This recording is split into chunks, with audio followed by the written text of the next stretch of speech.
I just look forward to these debates. I think it's very important that we have them. I think they'll be very revealing. Everything she's touched has turned bad. She's incompetent.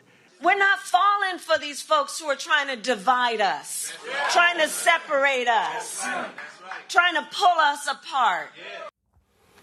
Both former President Donald Trump and Vice President Kamala Harris are on the campaign trail today. Trump is set to hold a fundraiser and rally in Montana, stopping in both Big Sky and Bozeman.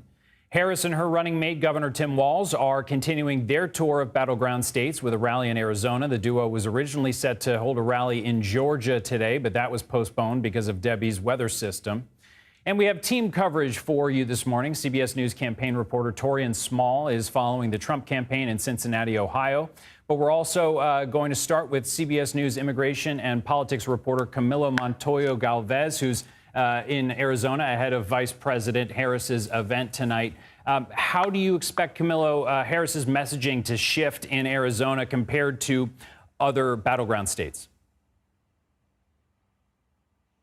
Good morning, Doug. The Biden-Harris ticket won this crucial battleground state in the Sun Belt by only 10,000 votes in 2020, and Vice President Harris is here today to try to see if she can pull that off yet again. And all indications, Doug, point to a hotly contested race here in Arizona and the Grand Canyon state yet again in November. Harris is likely to address two main issues: the economy, which is, of course, on top of mind of many American voters, but also abortion access, which, of course, has become this powerful political issue for Democrats ever since the Supreme Court overturned Roe v. Wade in 2022.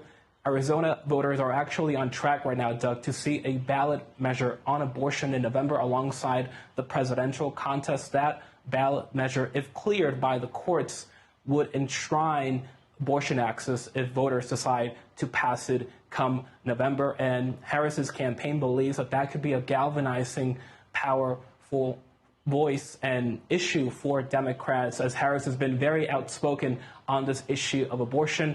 Republicans, on the other hand, Doug, believe that they can turn this race here in Arizona on a referendum on the administration's handling of issues like inflation and immigration. Arizona is, of course, one of only 4 states along the U.S.-Mexico border, and Republicans and former President Donald Trump have sought to tie Vice President Harris to the record levels of illegal crossings along the U.S.-Mexico border. But it is important to underscore that Vice President Harris's campaign has tried to go on the political offensive on immigration in recent weeks by blaming Republicans and former President Donald Trump, rather, for scuttling that bipartisan border security deal earlier this year that would have restricted asylum and that would have enacted tough border security measures.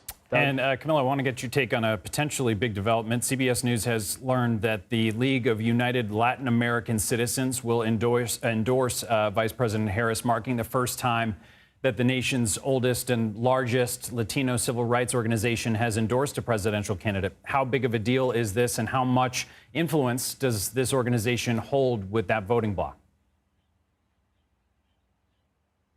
Well, Doug, this is the oldest, as you mentioned, Latino civil rights organization across the country, and it is the first time in its history that this group will endorse a presidential ticket formally. This is the first time they have ever done this for a Democrat or Republican presidential candidate, and the organization's co-founder is saying that the reason that the group is doing this is because they want to do everything it takes to stop former President Donald Trump from getting back to the White House. They believe that he is an anti-Latino, an anti-immigrant candidate, and they want to do everything they can, in their words, to stop him from returning to the White House. In terms of how powerful this move could be for the Harris campaign, this group does not represent every Latino and every single Latino voter in the country, but they could help the Harris campaign galvanize voters in crucial battleground states like Arizona and Nevada, where the Latino voting bloc is key.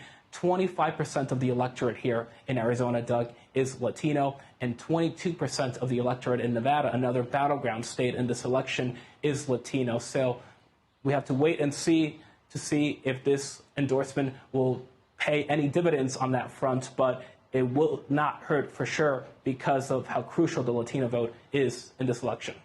Camilo Montoya-Galvez from Tempe. Camilo, thank you very much. And let's turn now to Taurean Small in Cincinnati.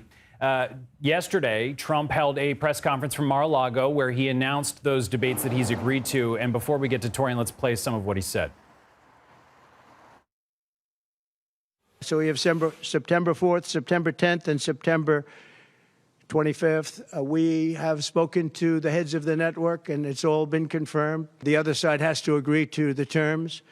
They may or may not agree. I don't know if they're going to agree. She hasn't done an interview. She can't do an interview. She's barely competent, and she can't do an interview. But I look forward to the debates because I think we have to set the record straight.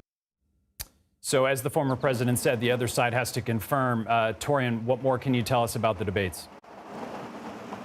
Well, Doug, what we know right now, and this is according to the network ABC, that's the Harris and the Trump campaigns have agreed to a September 10th debate. And this, is obviously a great pivot for Trump, who has spent the past few weeks talking or explaining why he wanted to bail on the network's debate. He trashed the network as being unfair to him, and then also one of its moderators, potential moderators, in George Stephanopoulos, as being too liberal. So he is now saying that he's open to not just that debate now, but two other debates that the Harris campaign has yet to comment on. Taurean, why Montana today for the former president, and what is he expected to focus on at tonight's rally? Well, as the former president explained during his press conference yesterday, Montana is a solidly red state. He won by, I think, 16 percentage points in 2020. So there's no concern that that's a state that wouldn't be willing to hold for his presidency. The thing, though, is it's represented by a Democrat who is pretty moderate, Jon Tester there, but he's in a very tight race. So Trump will be there to convince voters to coalesce around the Republican senatorial candidate there to hopefully unseat in their minds Jon Tester. Trump also shared that he will be participating in an interview with Elon Musk. What are you hearing? What can you tell us about that? Yeah, this alliance has, been through some battle-tested strains over the past year or so. This, of course, after Donald Trump left the site that he now holds, or the social media site and Twitter, now known as X. And Trump and Elon have had their tiffs going back and forth on whether or not he should return, and then also for some political reasons. But after the assassination attempt on the former president, as Trump said during his press conference, Elon Musk came out with a full-throated endorsement of the former president. Elon has also launched a PAC that aims to support and help Trump win the White House. The president announced yesterday that he's planning on doing an interview, presumably over X, on Monday night. The format, the timing of that is still up in the air, but we know that Musk has done this with other presidential candidates before, Republican presidential candidates, I should say. So he's looking to utilize the social media platform to not just bring this presidential race to the spotlight of X, but also potentially coalesce Republicans on the platform to be around Trump as well. Taurean Small, thank you. We appreciate your reporting this morning.